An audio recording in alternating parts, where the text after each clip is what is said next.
Let's take a look at the example, Exhibit 5.2 in your book. It's Custom Design Inc. It's their bank statement. This is the bank that manages the account for Custom Design Inc. As you can see on the bank statement, as I mentioned earlier, all the deposits are showing up as credits to the bank account. Every check written or any debit memo are listed as debits, similar to an income statement. Credits for revenues, debits for expenses. So if you look at a bank statement, always view it like you would an income statement.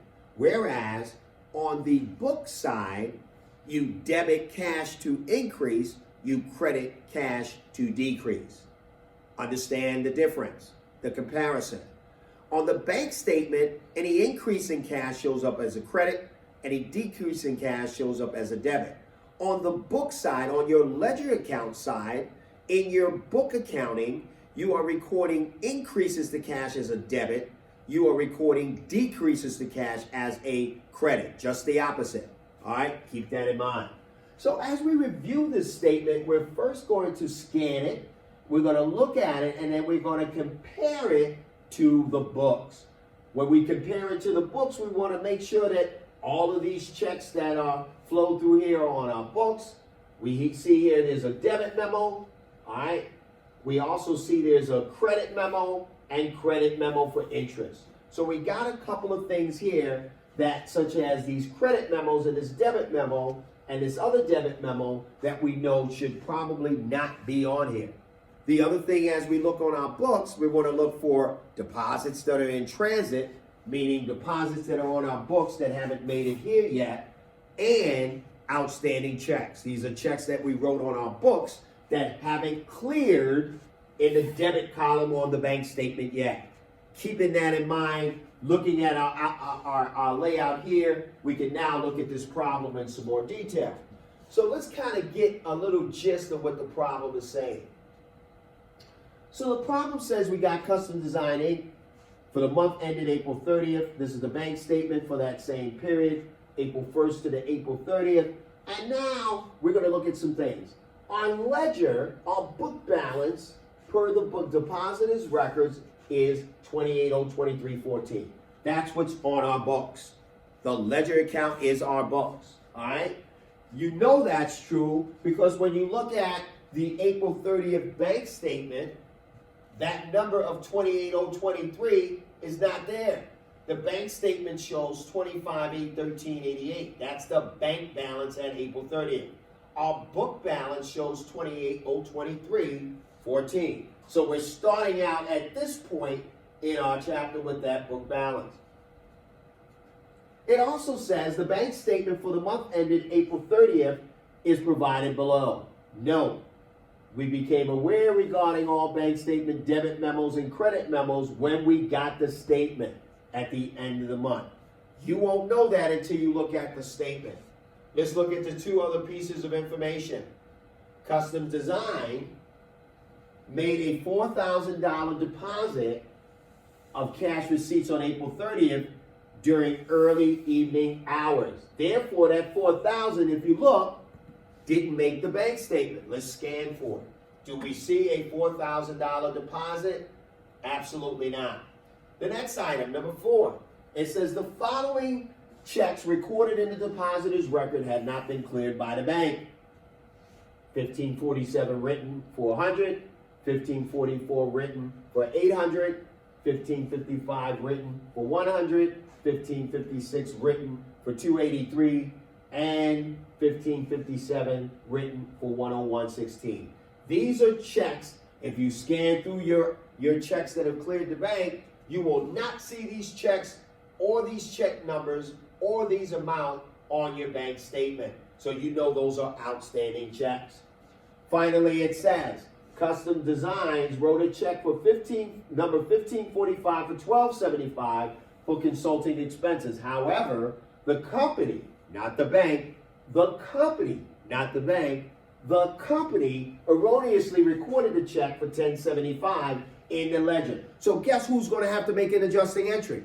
The company. The bank didn't make a problem. The company made the error. So the company needs to adjust it for the difference They wrote the check for this, they recorded the check for this. So we need to understand what we're going to do.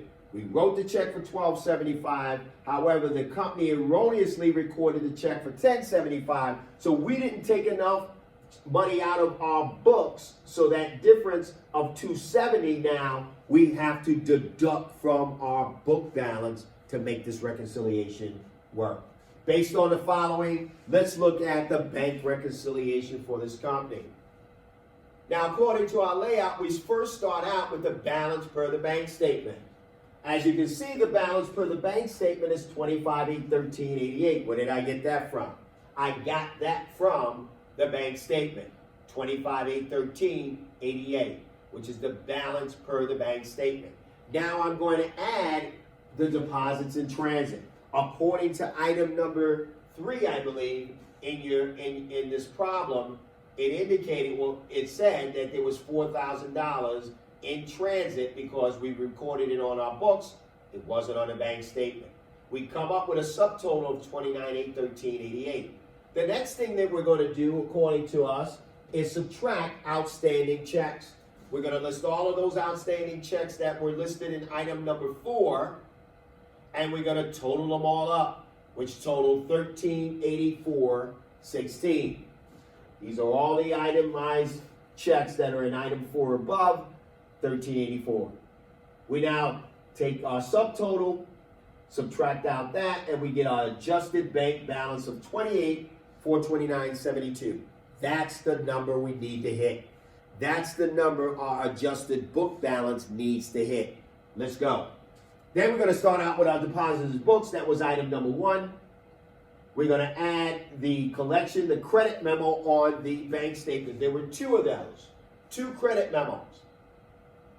The first credit memo, which is we know is an addition to cash. Remember, the bank statement is like an income statement. Those credits are additions to cash. They are debits to us on our books. The credit on the bank statement is a debit to us on our books. The credit on the bank statement is a debit to our cash or an increase to our cash on our books. There are 2 credit memos.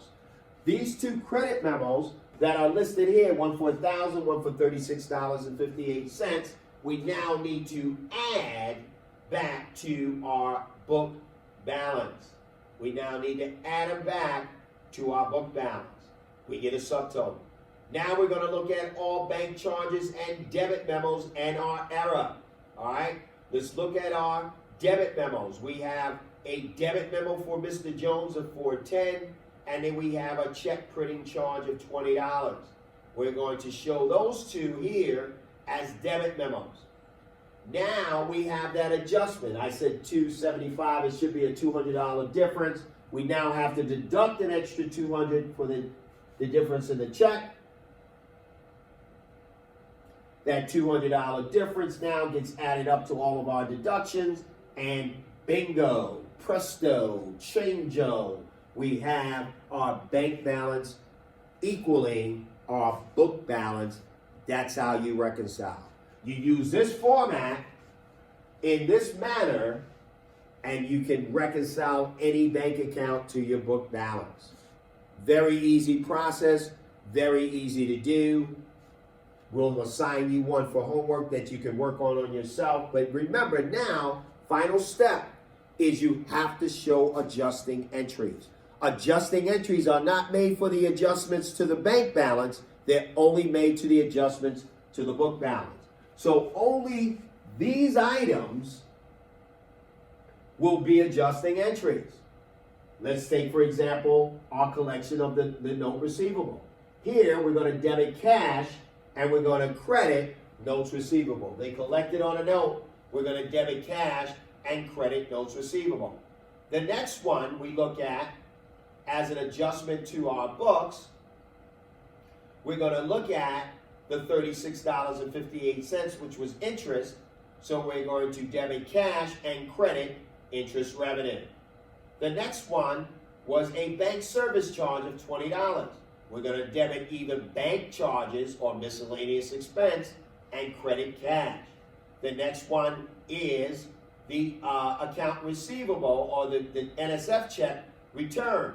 So in that situation, because it was a return, we're going to credit cash and debit the account receivable. He still owes us the money because his check bounced.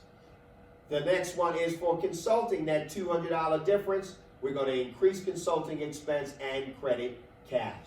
These adjusting entries are made on the book to reflect the adjustments to the book balance. Study this. We'll assign a homework problem for you to do to practice bank reconciliations, which you will see on your exam. More to come.